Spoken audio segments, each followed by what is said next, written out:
Hey y'all, Arky Gold here. I'm sitting here in my fermentation room,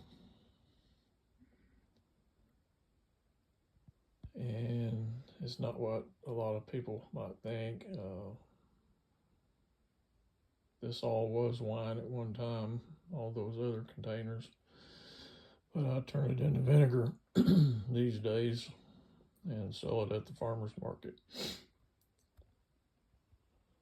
The main purpose for this video is to share a little trick I've known about for a while,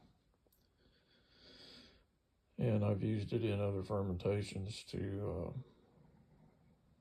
keep fruits and things down and wine making.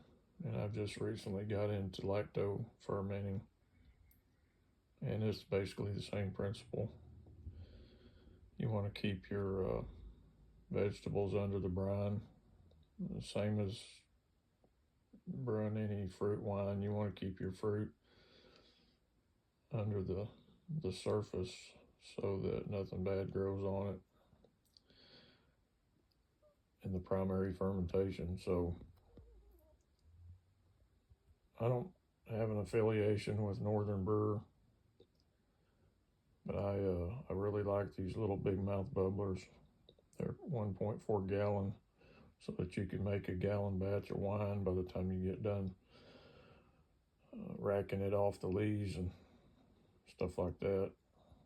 Well, it works really good for pickling or fermenting vegetables with salt brine, and that's 5 pounds of baby carrots.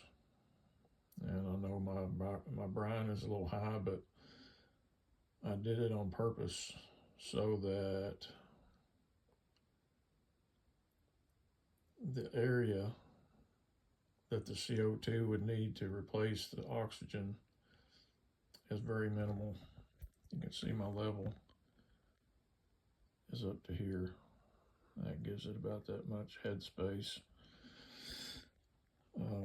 Fermenting vegetables don't produce near as much CO2 so far in my experience as yeast fermentation does in winemaking. And so I put extra brine in there so it wouldn't have so much space to have to displace the oxygen. CO2 is a heavier gas, and so it stays at the bottom, and it'll eventually force all the oxygen out.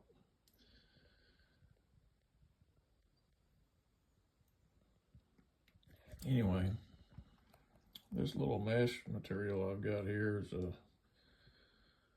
it's a food grade BPA free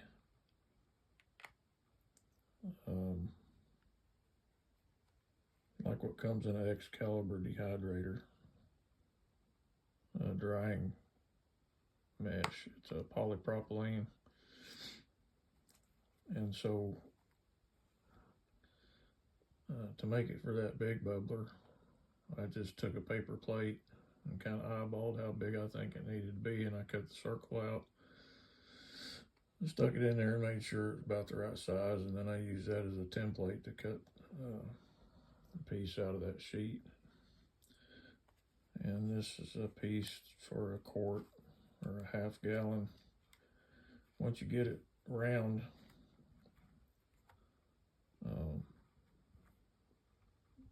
this was just a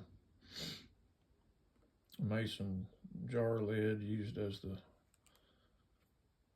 template to cut this one out, and then you cut a single cut from the outside to the center, and you'll see why that's there when you go to put it in. It'll want to it'll kind of fold up and get smaller, that way you can get it in. And then you put your jar weight on top of that. That keeps all the stuff, if you cut it right, that keeps all the stuff that would normally creep around the outside and get up on the top and float. It keeps it all down in there. So yeah, it works pretty good. I've got one single jar weight in there on top of that piece, and so far it's holding everything down. So you can go to the Northern Brewer online and get you some of these glass fermenters. I'm sure you'll be happy with them. I don't have any affiliation.